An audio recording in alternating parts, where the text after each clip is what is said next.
আম্মু আব্বু দেখো তোমাদের জন্য কত কিছু এনেছি। তোমরা কোথায় গেলে? কোথাও তোমাদের দেখছি না কেন? এই তো এই ব্যাগগুলো এখানে রেখে দেখি কোথায় গেছে। আরে ঘরটাও তো তালা মারা, আরে চাবিটা তো এখানেও রেখে যায়নি, আরে কোথাও তো চাবিটা পাচ্ছি না।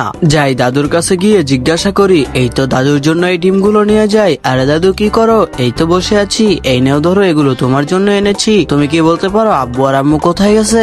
আরে ওরা তো বাজারে গেছে। এই নে তুই আমার ফোন দিয়ে ওদেরকে কল দিয়ে দেখ ওরা কই আছে। ঠিক আছে দাদু, এই তো নাম্বার পেয়ে গেছি, এখন কল দিয়ে দেখি। হ্যালো আম্মু, কোথায় আছো?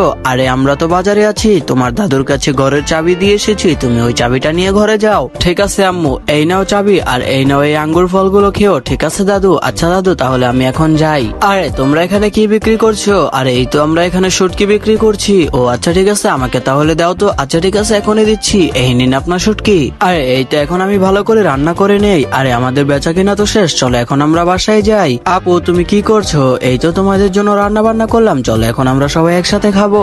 ঠিক আছে চলো, অনেক ক্ষুধা লেগেছে আমার। চলো খাবার দিচ্ছি, এর আগে ভালো করে হাত ধুয়ে নাও। হ্যাঁ হ্যাঁ, ভালো করে হাত ধুয়ে নাও, খাবার আগে ভালো করে হাত ধুতে হয়। এখন বলো আমার রান্নাটা কেমন হয়েছে? আপু অনেক মজা হয়েছে। হ্যাঁ অনেক মজা হয়েছে। আর তোমাদের কাছে ভিডিওটি ভালো লাগলে লাইক করে চ্যানেলটি সাবস্ক্রাইব করো। আর তোমার ফোনে কত % চার্জ আছে তা কমেন্টে লিখো।